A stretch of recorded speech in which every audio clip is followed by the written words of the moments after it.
most people nowadays go to the grocery store to buy their food. Years ago, they'd raise whatever they needed and then supplement that with things they couldn't grow from the general store, things like sugar and salt. Well, today, we're going to tell a story about a farmer in Kentucky who got a surprise bit of food in a most unusual way. Hello, folks. I'm Steve Gilly, along with Rod Mullins, and this is Stories, A History of Appalachia.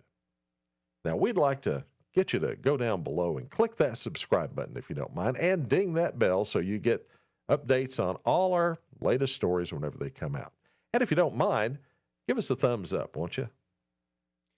Steve, we've actually told this story once before, the audio version of it. So we've kind of decided to kind of give the facial expressions and so forth on video here of this story. We're not going to tell you a whole lot about it, but I can't say that it's very appetizing, so to speak, Steve, and kind of makes you wonder sometimes. You talk about such things as gifts of, food from the heavens and so forth.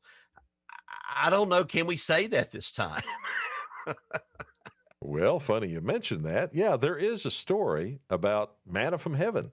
When God decided to send food from up above to feed his flock in times of need. And Rod, today we tell all these folks watching us of something similar, but yeah, we're pretty sure God didn't have anything to do with it. Yeah. So let's make a virtual trip back to 1876, Bath County, Kentucky, for a rather unappetizing story. It all starts on a farm near the town of Rankin on March 3rd, 1876. Mrs. Allen Crouch, the wife of the farmer, was outside on a very nice late winter day making soap when she noticed something odd going on.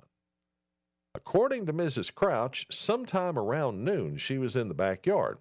Now, it was a nice day, the sky was clear, and the sun was shining brightly. All of a sudden, she noticed a most unusual shower begin. Now, we're not talking about a shower of rain or snow or hail, are we, Rod? No, not in this case, we're not. We're talking about this was a shower of another kind of proportion. Protein.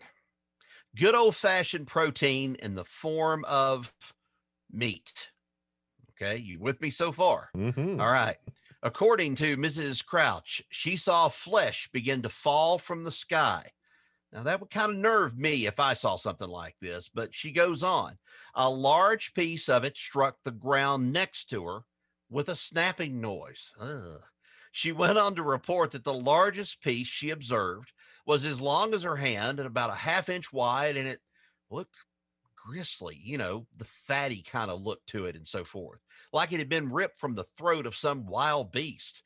She also saw pieces of meat that were round in shape and others about the size of $50. Well, by this time, Alan Crouch had joined his wife to witness all this mysterious protein, whatever you want to call it, raining down from the blue East Kentucky sky. More meat fell in different sizes and different shapes. The couple mused about whether this was a blessing or a curse from God. The family cat, though, of course, a cat, it could care less.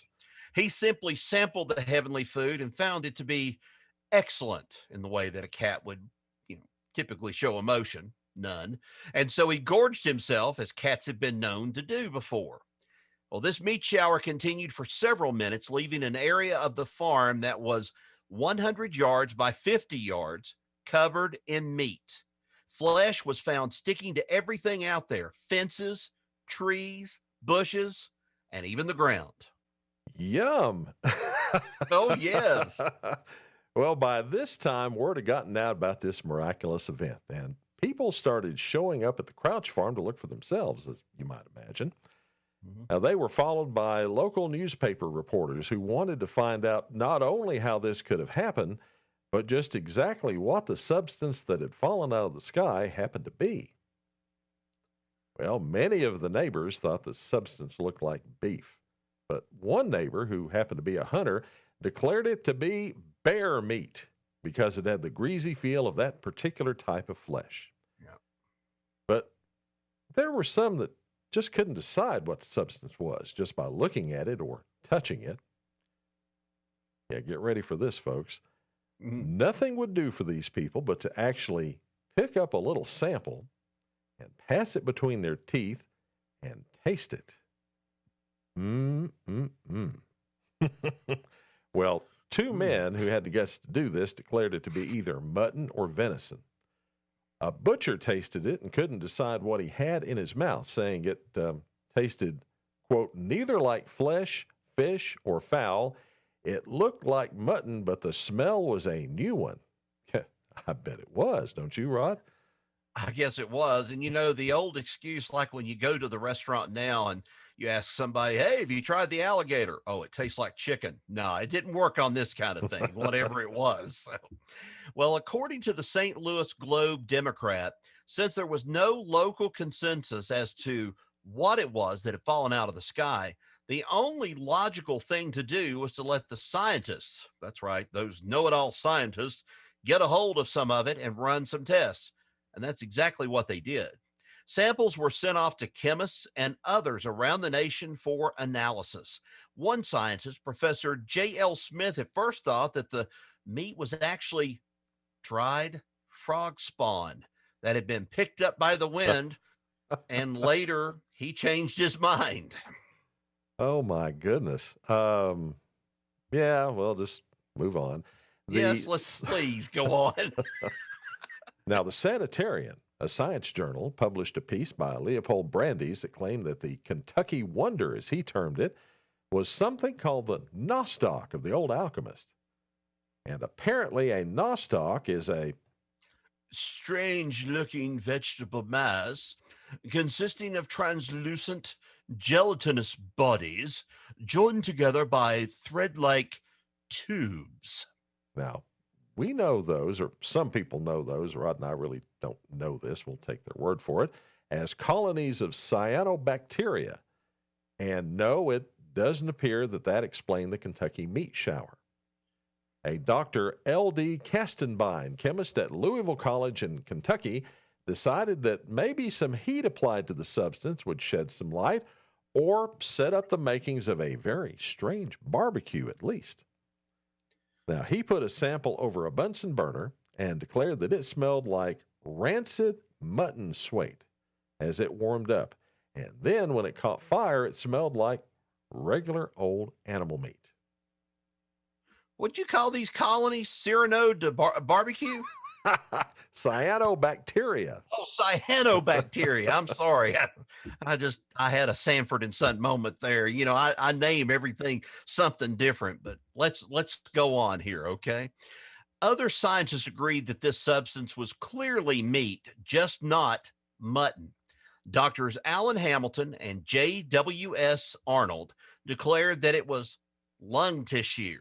That's right, lung tissue from a horse, or horrifically, for those who had case tested it, from a human infant. Oh gosh, they couldn't tell which. Again, Steve, yum, yum. Rod, I got to ask this question. Okay. How would they know from taste testing it that it came from a human infant? I don't know. Did they maybe get the notes from the people at the Donner Pass when all this stuff happened? I mean, I don't know, and I don't think I want to know. I don't want to know either. So let's continue with this story. So okay, beyond what it was, the other question was, where in the heck did it come from?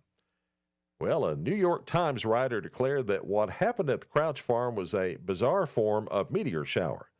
According to this writer, in addition to regular meteors of rock that fell to the earth, there should also be meteors made of meat, which occasionally fell to the earth. Would that mean that there's meteors of cheese also falling out of the moon? Makes as much sense to me. He also gave a second possibility, Rod. Now, listen to this. You'll like this one. He said that it could possibly be Kentuckians with their bowie knives caught up in a whirlwind and getting slashed to pieces, lifted up into the sky, then dropped back down in chunks of meat for the farm cats to enjoy. How about that? Cat got your tongue, didn't it? Literally, Steve.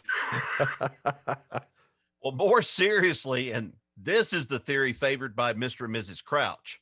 A chemist named Robert Peter suggested that the meat shower was likely produced by a passing flock of vultures who had gorged themselves, and then, they decided to just upchuck the stuff all over the Crouch farm. Now, in case you're curious, you can see a sample of the meat at the Monroe Musnick. Oh, I love that name. Monroe Musnick Medical and Science Museum at, of all places, Transylvania University, just up the road from the Crouch Farm in Lexington. Now, Steve, again, like I told some of my friends the other day, and I was telling them about the Kentucky meat shower, and they had never heard of this. And I said, there is a sample of meat at the college in Kentucky. I wasn't sure if it was UK, but now I remember it's Transylvania, thanks to the story. But yeah, this caused a stir, but I cannot believe people thinking that Kentuckians got caught up in a whirlwind with Bowie knives and then just started cutting each other up accidentally. And that was all meat flying all over the place. But yeah, you did present some good arguments in there. How did they know how a human infant supposedly tasted and everything? It's amazing. This was what, 1870 something? 1876. Yeah. Right after the Civil War. Nobody knows for sure what this stuff was, although I think the consensus now is probably it was some birds that overdid it and threw up, and it must have been a lot of birds, a lot of vultures. Well, I'll tell you, if you see the vultures, and the buzzards and everything, and how they chow down and they eat this stuff, it's probably no wonder that they ended up gorging themselves and then this possibly happening, because it makes sense to me. Okay. I think that's enough. Folks, this has been the story of the Kentucky meat shower, another story that makes up the history of this place we call home, Appalachia. Thanks for listening. Now, if you're so inclined, you can subscribe to the audio version of the podcast at Apple Podcasts, Stitcher, Spotify, Audible, Google Podcasts, or on your very own favorite podcast app. Till next we meet. So long, everybody.